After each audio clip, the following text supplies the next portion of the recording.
ठीक।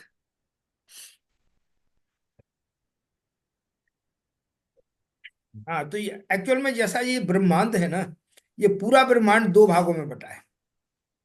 एक भौतिक जी जगत, दूसरा अध्यात्म जगत यानी चेतन जगत। समझ रहे हैं? अध्यात्म जगत से जी तो हम लोग कम परिचित हैं, भौतिक जगत से तो सभी परिचित हैं, है ना? जी तो अब हमको अध्यात्म जगत से परिचित होना है। इसमें सबसे पहले जी देखिए, गुरु इसके अध्ययन के लिए सबसे पहले हमें देखना पड़ेगा कि ये ब्रह्मांड क्या है, ये सृष्टि क्या है, ये कैसे बनी, इसमें क्या क्या है, कितने तत्व हैं, क्या इससे चलता है, कैसे क्या है। ये पूरा डिटेल हमें देखना पड़ेगा, क्योंकि जी अध्यात्म को समझने के लिए उसका बेसिक कंसेप्ट पूरा देखना पड़ेगा। हमें अपना शरीर देखना पड़ेगा, हमारे शरीर में क्या क्या है, क्या है। क्योंकि जब हम कोई ध्यान करते हैं या हीलिंग करते हैं तो हमें विभिन्न ऑर्गन्स पे ध्यान करना पड़ता है। अगर हमें ये भी जी पता नहीं है कि हमारे ऑर्गन्स कहाँ कहाँ हैं, जैसे हम आपसे कहें कि भाई पैंक्रियास, किसी को डायबिटीज है, हम उससे कहें पैंक्रियास पर ध्यान करो।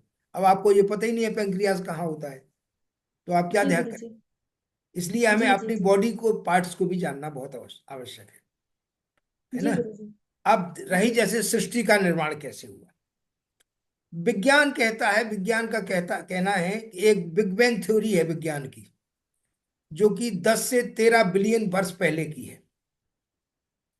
बिग बैंग थ्योरी कहती है कि पहले एक आग का गोला था खाली, बहुत बड़ा, और उसमें विस्फोट हुआ, और उसके विभिन्न टुकड़े हो गए। ये ग्रह, नक्षत्र, तारे, पृथ्वी, ये लोग, ये सब जो है बट गए, और धीरे धीरे करोड़ों अरबों वर्षों में ये धीरे धीरे ठंडे होते गए और अस्तित्व में आए, है ना? जी और उसके बाद फिर विभिन्न क्रियाओं से जल बना, और जल में जो है एक कोषीय जंतु का निर्माण हुआ।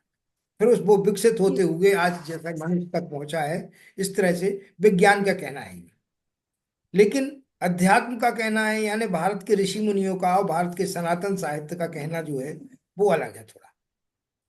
जी सनातन साहित्य कहता है कि सबसे पहले कुछ नहीं था, एकमात्र एक ब्रह्म था, अक्षर ब्रह्म था। ओम, उसको शब्द कहें, अक्षर कहें, ये था खाली। वो निराकार रूप था भगवान का, परमात्मा का निराकार रूप था। जी गुरु तो जी उस निराकार रूप ने एक संकल्प लिया, माने एक बात सोची खाली, कि हम एक से अनेक हो जाएं। और इस सोचने से एक वाइब्रेशन पैदा हुई। जब आप सोचते हैं, कोई विचार करते हैं, तो उससे एक वाइब्रेशन पैदा होती है। तो उस जी सोच गुरु जी संकल्प से, उस परम ब्रह्म के सोच से एक वाइब्रेशन पैदा हुई, और वो वाइब्रेशन एनर्जी में कन्वर्ट हुई। एनर्जी अणु परमाणु में कन्वर्ट हुआ, और अणु परमाणु तत्व में कन्वर्ट हुआ, और तत्व से पदार्थ बना, और पदार्थ से ये पूरा ब्रह्मांड बना। इस तरह से, जैसे मान लीजिए आप कोई बात सोचते हैं, विचार करते हैं, तो वो विचार माने एनर्जी। अब आप पॉजिटिव विचार करें या नेगेटिव विचार करें, ये आप पे डिपेंड करता है ना? इस तरह से सृष्टि का निर्माण हुआ। कैसे? सबसे पहले वाइब्रेशन, वाइब्रेशन से एनर्जी, एनर्जी से अणु परमाणु, अणु परमाणु से आपका तत्व, और तत्वों से पदार्थ यानी मैटर, और मैटर से सारा ब्रह्मांड। इस तरह से ये सृष्टि की रचना हुई। ठीक है। अब ब्रह्मांड क्या है? एक्चुअल में ये ईश्वर के विस्तार से, परमात्मा के विस्तार से इसका निर्माण हुआ, इसलिए इसको हम ब्रह्मांड कहते हैं, है ना? ब्रह्म के विकास से पैदा हुआ, इसलिए इसे ब्रह्मांड कहते हैं। सबसे पहली बात होगी। अब इसके बाद आगे देखें आप। अब ये ब्रह्मांड जो है, इसकी सृष्टि उत्पत्ति हो गई, ब्रह्मांड की रचना कैसी है? ब्रह्मांड की रचना चूंकि एक अंडाकार है, इसकी रचना ओवल। इसीलिए जिस तरह से ब्रह्मांड जो है ओवल है, इसी तरह से हमारा शरीर भी ओवल है। एक शिवलिंग की आकृति है हमारी भी। जब हम बैठे होते हैं तो हमारी आकृति केवल शिवलिंग की होती है। तो शिव इसी तरह इसीलिए कहा है कि ब्रह्मांड तत् ब्रह्मांडे, यत ब्रह्मांडे तत्पिंडे। जो कुछ ब्रह्मांड है वही पिंड है। जो कुछ भी, जितना जो कुछ भी ब्रह्मांड में, वो समस्त चीजें हमारे पिंड में भी। जैसे ब्रह्मांड का टेम्परेचर 37 डिग्री होता है। ब्रह्मांड में 70% जल है, हमारे शरीर में भी 70% जल है। जो कुछ भी है, यानी जो कुछ भी है, सब कुछ हमारे शरीर में। हमारा शरीर और ब्रह्मांड एक ही चीज है। इसीलिए ब्रह्मांड के अध्ययन के लिए हमें अपने शरीर का अध्ययन भी करना पड़ेगा, ठीक है ना। तो ये तो हुआ ब्रह्मांड। अब आता है पिंड। पिंड माने हमारा शरीर। हमारे शरीर की रचना कैसी है? हमारा शरीर पहले तो जितना दिखाई देता है इतना नहीं है, बल्कि ये 3 शरीर है ना। स्थूल, सूक्ष्म और कारण। 3 शरीर है ये हमारे। स्थूल, सूक्ष्म और कारण शरीर, 3 शरीर से ये शरीर बना है। इसमें 3 शरीर हैं और 3 गुण हैं। सत, सतोगुण, तमोगुण और रजोगुण। 3 गण हैं। हमारी हमारी रचना जो है सच्चिदानंद स्वरूप है। सत, चित, आनंद, ये 3 चीजें हैं। हमारा स्वरूप सत, चित, आनंद है। यानी सच्चिदानंद स्वरूप उस परमात्मा का भी है, वो वही स्वरूप हमारा भी है, ठीक है ना। अब हमारे पिंड में क्या क्या है? एक तो आपका जो है स्थूल, सूक्ष्म, कारण शरीर हो गए। इसके बाद आप 5 तत्व से बने हैं। 5 तत्व से तो निर्माण हुआ है पदार्थ का, ठीक है ना। इसके अलावा 2 तत्व और हैं, गुरु तत्व और चेतन तत्व। इस तरह से 7 तत्व है ना। 5 तत्व में अब आप चलिए देखें, क्रम से चलिए। पहला क्या है? पृथ्वी तत्व, ठीक है। दूसरा है जल तत्व। तीसरा है अग्नि तत्व। चौथा है वायु तत्व और 5वां है आकाश तत्व, ठीक है ना। ये 5 तत्व हैं। इनसे तत्व का, उसका पदार्थ का निर्माण हुआ। 5वां, 6वां है गुरु तत्व और 7वां है चेतन तत्व। गुरु तत्व क्या है? ये 5 तत्व तो हम जान गए, लेकिन गुरु तत्व क्या है? गुरु तत्व वो है, एक्चुअल में गुरु कोई व्यक्ति नहीं है, गुरु एक तत्व है, समझे। तो जिनने, जो गुरु तत्व जिनने भी जागृत किया है अपना, वो समाज में फैल गए, उनके अनुयायियों की लाइन लग गई। जो भी जो गुरु या जो महात्मा हैं, जो महापुरुष हैं, जो गुरु लोग हैं, आप देख रहे हैं कि कोई कोई गुरु तो ऐसे हैं कि वो बैठे हैं, कुछ नहीं है उनके पास। और कुछ लोगों के पास उनका पौरा इतना बड़ा है कि लोग खींचे चले आ रहे हैं। तो वो गुरु तत्व को जागृत जिनने कर लिया, वो जो है आगे बढ़ गए। गुरु एक तत्व है, उसको जागृत करना पड़ता है। गुरु तत्व जागृत करने का वही है। ये आपका आज्ञा चक्र जो है, ये गुरु तत्व है यहाँ। इसीलिए इसको जागृत करना पड़ता है। जिनने भी गुरु तत्व जागृत किया है अपना, या जिनका भी जागृत है गुरु तत्व, वो जो है उनका गुरुत्वाकर्षण बहुत ज्यादा फैल जाता है। गुरु तत्व गुरुत्वाकर्षण का एक रूप है। यह अगर गुरु तत्व नहीं होता तो ये सारा ब्रह्मांड, इसमें जितनी भी रचनाएं हैं, सब एक दूसरे से टकरा जाती और पूरा समाप्त हो जाता। ये केवल ये गुरुत्वाकर्षण है, जो गुरु तत्व है, उसकी वजह से ब्रह्मांड में हर चीज अपनी अपनी जगह स्थित है और अपने अपने स्थान पर चक्कर लगा रही है। ये गुरु तत्व है। इसीलिए हर व्यक्ति को अपना गुरु तत्व जागृत जागृत करना चाहिए। जिनका गुरु जागृत होता है, गुरु तत्व, उनको ब्रह्मांड से मैसेज आने लगते हैं, ब्रह्मांड से उनको मार्गदर्शन मिलने लगता है। वो ध्यान में बैठेंगे, उनको अपने आप सब कुछ मिलता रहेगा कि अब ये करिए, अब वो करिए, अब ऐसा करिए, वैसा करिए। पूरा जीवन उनका जो है उस गुरु, उस जो अदृश्य गुरु है, उसके मार्गदर्शन में प्राप्त होना शुरू हो जाता है। इसलिए गुरु तत्व जागृत करना बहुत ज्यादा होता है। इसके बाद आता है चेतन तत्व। अब चेतन तत्व क्या है? चेतन तत्व कायदे से 2 प्रकार के हैं। एक तो है यूनिवर्सल कॉन्शियसनेस और दूसरा है इंडिविजुअल कॉन्शियसनेस, समझ रहे। यूनिवर्सल कॉन्शियसनेस क्या है? जो ईश्वरी चेतन तत्व है, ईश्वरी चेतना है, वो जो है यूनिवर्सल कॉन्शियसनेस, गॉड कॉन्शियसनेस है, ठीक है। गॉड कॉन्शियसनेस मतलब वो यूनिवर्सल है, पूरे यूनिवर्स में, समस्त ब्रह्मांडों में कुछ भी कर सकता है ना। वो चेतन तत्व जो ईश्वर का चेतन तत्व है, वो समस्त ब्रह्मांड में कुछ भी कर सकता है। जैसे उसने सृष्टि का निर्माण कर दिया, मात्र उसने सोचा है, एक संकल्प लिया और इतनी बड़ी सृष्टि का निर्माण, वो है पर ईश्वर का चेतन तत्व। दूसरा है इंडिविजुअल कॉन्शियसनेस, जो हमारी है। इंडिविजुअल कॉन्शियसनेस भी 5 प्रकार की है। समझे?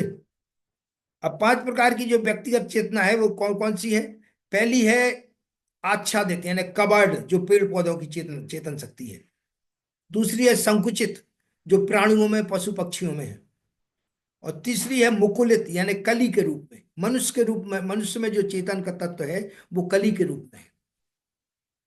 और कली को आप फूल में विकसित कर सकते हैं। इसीलिए कहा है कि नर से नारायण की यात्रा मनुष्य कर सकता है, क्योंकि इसकी चेतना कली के रूप में है, बड के रूप में है, और बड को फ्लावर में कन्वर्ट किया जा सकता है। इसीलिए आप अपनी चेतना को परम चेतना में कन्वर्ट कर सकते हैं। आप नर से नारायण बनने की शक्ति रखते हैं, आप में वो चेतना है। ठीक। इसके बाद है अब मतलब विकसित देवताओं की चेतना, उसके बाद गॉड की चेतना। इस तरह से 5 चेतना के प्रकार है।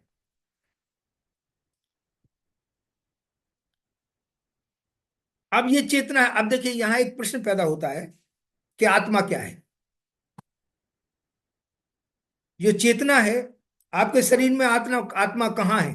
कोई कहते हैं कि हृदय में आत्मा है, कोई कहते हैं कि साहब मस्तिष्क में आत्मा है। ऐसा कुछ भी नहीं है। आत्मा कुछ भी नहीं है, खाली एक चेतना है। चेतना के बाद जो हमारे शरीर में विभिन्न वो हैं, जैसे आपके 5 कोष हैं 5 कोष, कोष कौन कौन से हैं?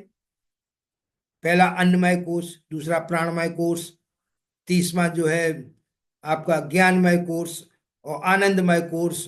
ये 5 कोष हैं। और 5 कोष के बाद 4 अंतःकरण हैं। अंतःकरण कौन कौन से हैं? मन, बुद्धि, चित्त, अहंकार। ठीक है ना?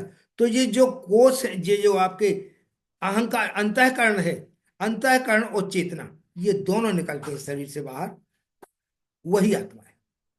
वो पूरे शरीर में फैली है, कहीं एक जगह स्थित नहीं है।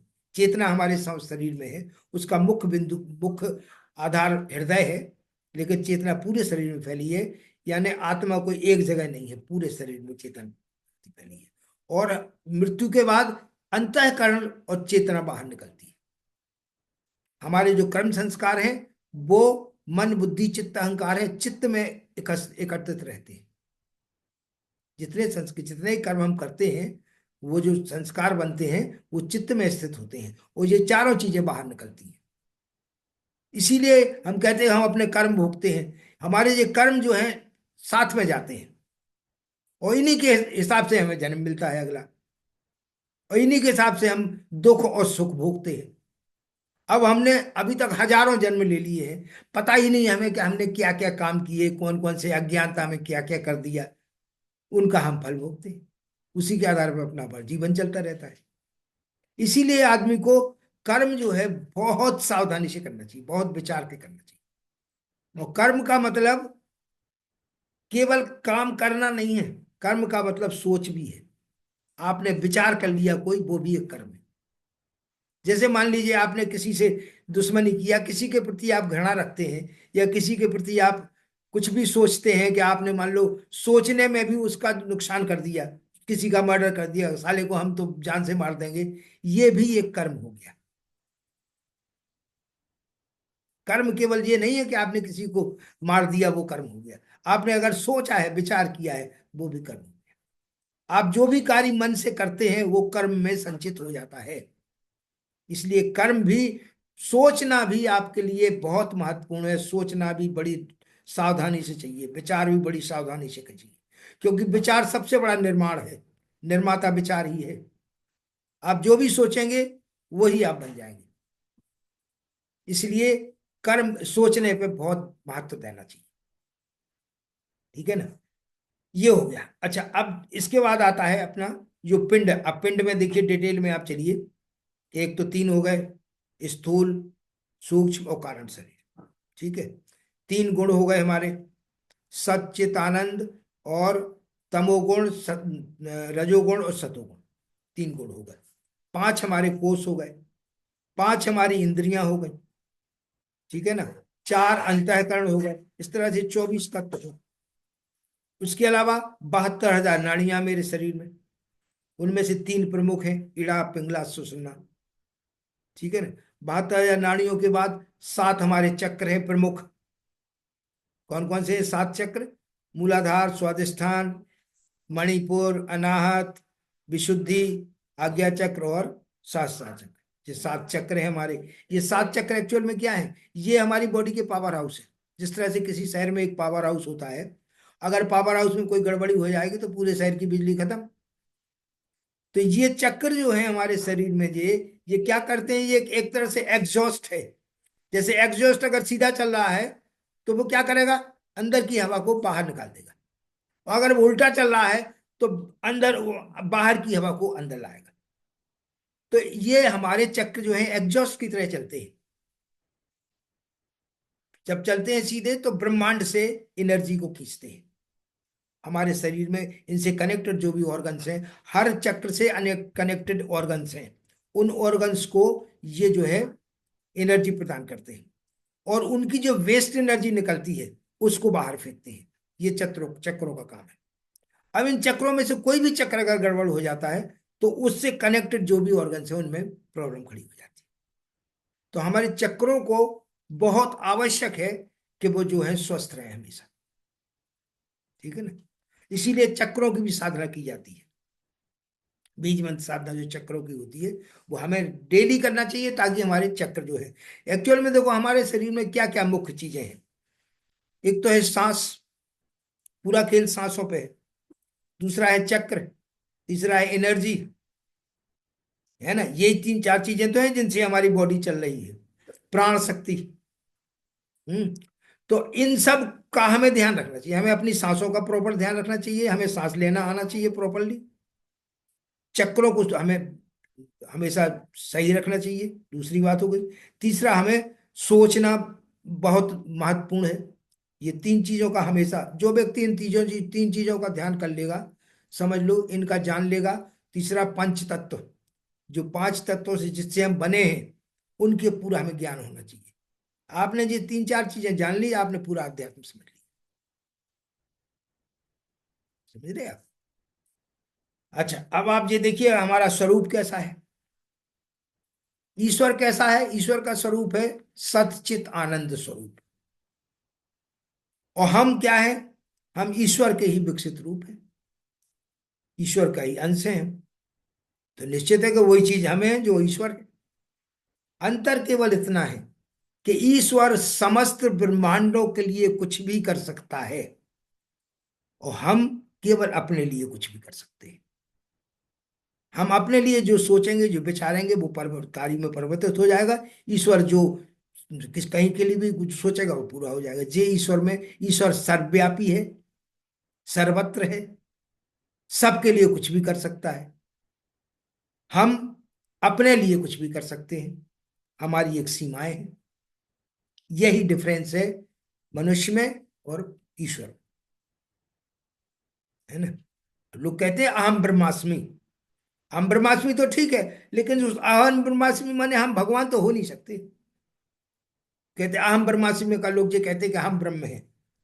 बिल्कुल गलत है ये अहम ब्रह्मास्मि का फॉर्मूला। अहम ब्रह्मास्मि तो हम हो ही नहीं, हम ईश्वर तो हो ही नहीं सकते। ईश्वर के समान तो हम हो ही नहीं सकते। हम गुरु के समान नहीं हो सकते, ईश्वर तो दूर की बात है। हम तो बहुत कम है। अगर आप पूरे ब्रह्मांड को देखो, कितने अरबों खरबों ब्रह्मांड हैं, उनमें अरबों खरबों पृथ्वी हैं। पृथ्वी को देखो तो पृथ्वी, अब पृथ्वी पे भी कितना है, कितने देश हैं, कितने प्राणी हैं, कितने क्या है, उनमें से हम क्या है? हम एक बिंदु भी नहीं है। एक बिंदु के बराबर भी हम नहीं है। और अभिमान करते हैं कि साहब हम बहुत कुछ। अरे हम कुछ भी नहीं है भाई, कहीं कुछ नहीं, जब सब कुछ उसी के ऊपर है। इसलिए अपने आप का कभी भी अपमान नहीं करना चाहिए आदमी को, और कभी भी जो है।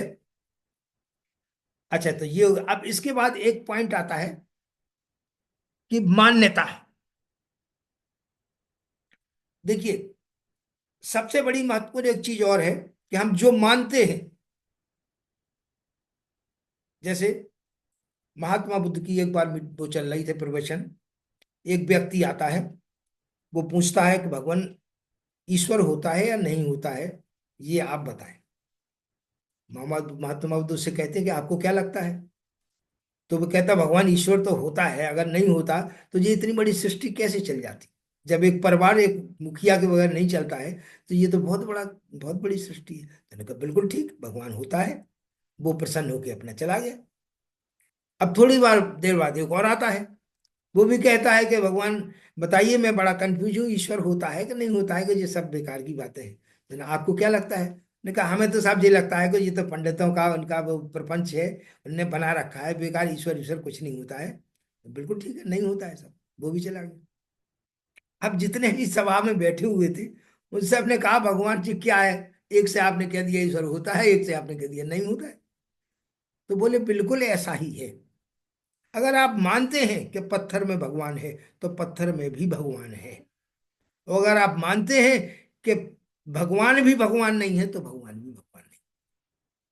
वो इसलिए भी, आपने देखा हो कि हम अपने हाथ से बनाई हुई मूर्तियों की पूजा करते हैं, और जो हमारे अंदर वास्तव में ईश्वर बैठा हुआ है, उसकी तरफ हम देखते भी नहीं, है ना। आपने देखा हो मंदिरों में हजारों लोग जाते हैं, क्या हजारों लोगों की मान्यताएं पूरी होती हैं?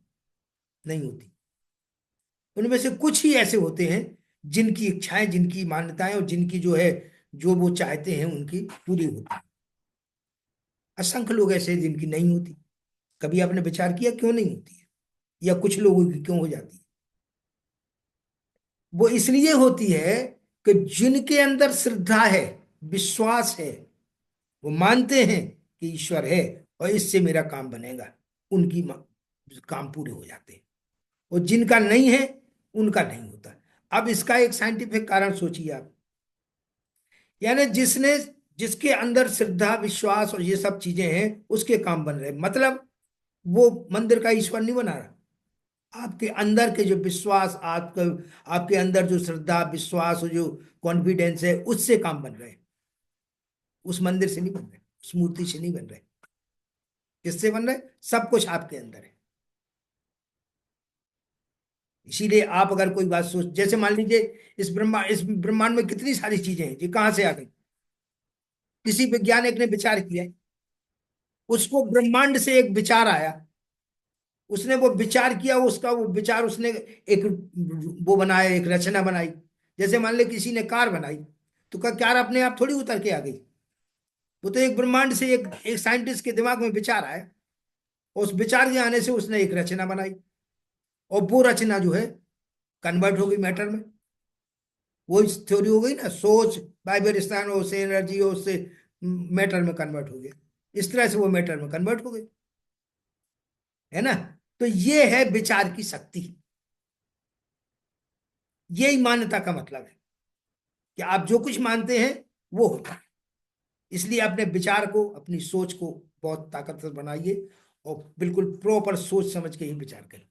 एक छोटा सा विचार भी आपकी चीज आपको दे सकता है। आप जो बनेंगे, जो विचार करेंगे वही बनेंगे। इसलिए केवल वही सोचें जो आप चाहते हैं, जो आप नहीं चाहते वो बिल्कुल मत सोचें। ठीक है, सोच से आप कुछ भी कन्वर्ट कर सकते हैं।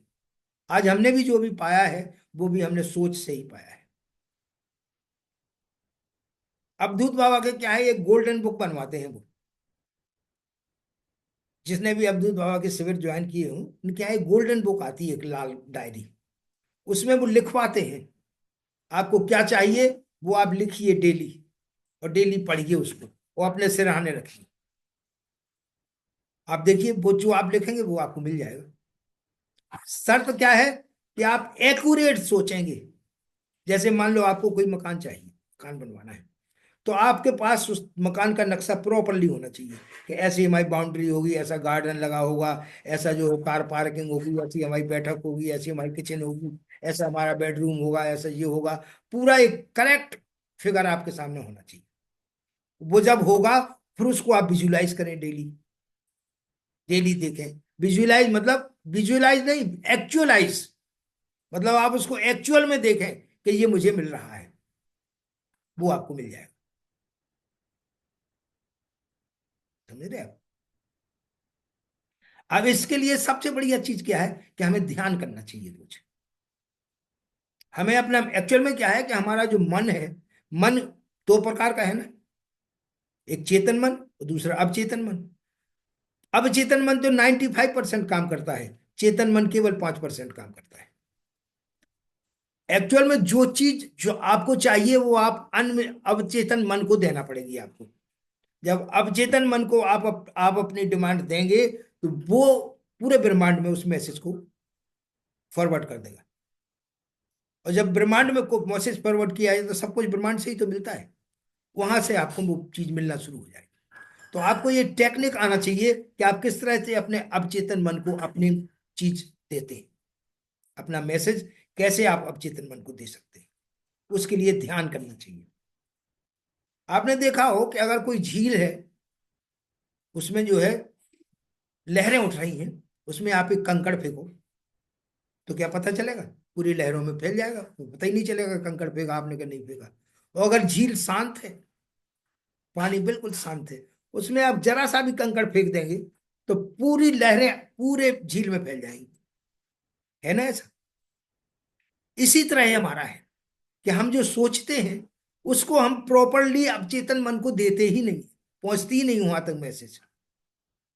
जब आप ध्यान में जाते हैं, फिर आप जब ध्यान में भी अल्फा लेवल में जब आप पहुंचते हैं, उस समय जो आप विचार करते हैं वो विचार आपके अवचेतन मन में जाता है, और अवचेतन मन उसको फॉरवर्ड करता है यूनिवर्स को, और यूनिवर्स से आपको वो चीज मिलना शुरू। तो ये कहलाती है मनोकामना सिद्धि। इसके लिए आपको अल्फा लेवल में जाने का ध्यान सीखना पड़ेगा। फिर अब अगर अभी टाइम हो, देखते हैं, है चलो बैठ जाइए सीधे, बिल्कुल सीधे बैठो। गुरुजी लाइट बंद कर दो, 1 सेकंड गुरुजी। बिल्कुल सीधे बैठ जाइए।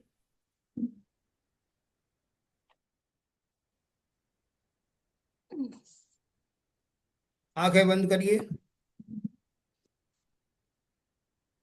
पूरी गहरी सांस लीजिए, डीप ब्रीदिंग।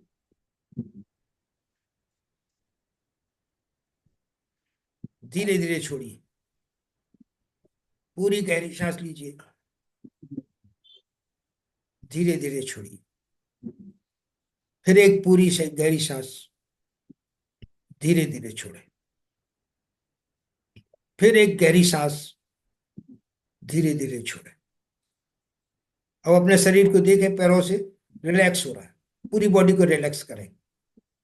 पैर रिलैक्स हो रहे हैं, घुटने रिलैक्स हो रहे हैं, जंघाएं रिलैक्स हो रही हैं, एब्डोमेन रिलैक्स हो रहा है, सीना रिलैक्स हो रहा है, कंधे रिलैक्स हो रहे हैं, हाथ रिलैक्स हो रहे हैं, गर्दन रिलैक्स हो रही है, पूरा मस्तिष्क, पूरा सिर, चेहरा सब रिलैक्स हो रहा है, पूरी बॉडी रिलैक्स हो रही है। अब आप काउंटिंग करेंगे, 20 से काउंटिंग करेंगे रिवर्स। और आप देखिए कि आप एक जो है एक खाई सी है, उसमें एक जीना बना हुआ, जीने बने हुए हैं, 20 जीने बने हुए हैं। आप 20, अब आप जीने में उतर रहे हैं। 19, 18, 17, 17वें जीने पे आप पहुंच गए हैं। 16, 15, 14, 13,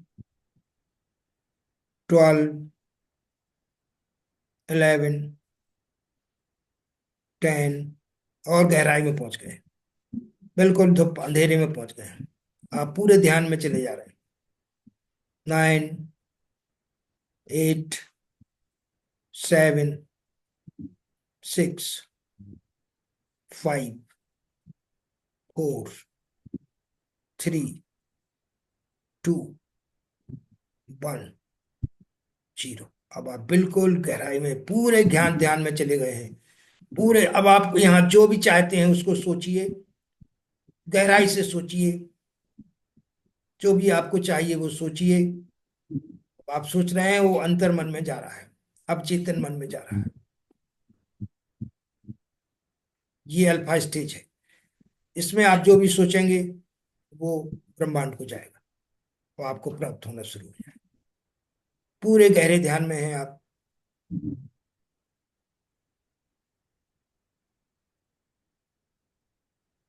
गहरी सांसें, गहरे ध्यान में जो भी सोच रहे हैं उसका, उसको देखिए, विजुलाइज करिए। जो भी आपको चाहिए उसको विजुलाइज करिए। प्राप्त हो रहा है आपको, प्राप्त हो रहा है। अगर धन चाहिए तो विजुलाइज करिए, पैसा ही पैसा आ रहा है।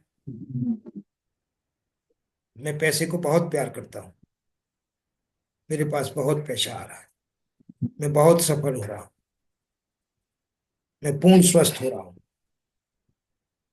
जो भी ये चाहिए यहाँ डिमांड करिए।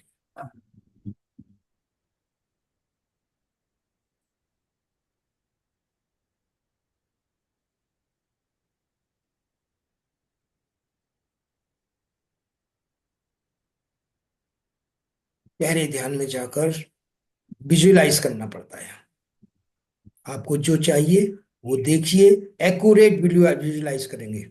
कंफ्यूज नहीं होना चाहिए कि अब हमें ये चाहिए, अब हमें वो चाहिए। एक्चुअल में हम क्या चाहते हैं यही कंफर्म नहीं कर पाते ना। तो हमारा, हम जो चाहते हैं वो बिल्कुल कंफर्म होना चाहिए, एक्यूरेट होना चाहिए, तभी मिलता है।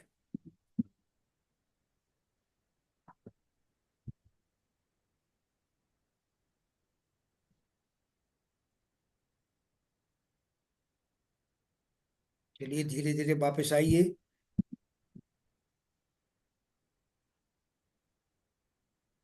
आंखें खोलिए, हाथ रगड़िए, अपने आंखों पे, चेहरे पे सब जगह लगाइए।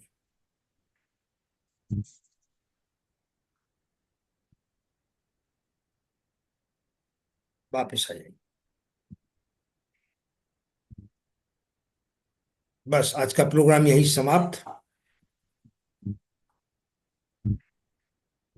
ओम सर्वे भवन्तु सुखिनः, सर्वे सन्तु निरामया, सर्वे भद्राणि पश्यन्तु, माँ कश्चित दुख भाग भवेत्। सभी सुखी हो, सभी स्वस्थ हो, सभी संपन्न हो, सभी आनंदित हो। ओम शांति शांति शांति। नमस्कार सभी को, कल फिर मिलते हैं।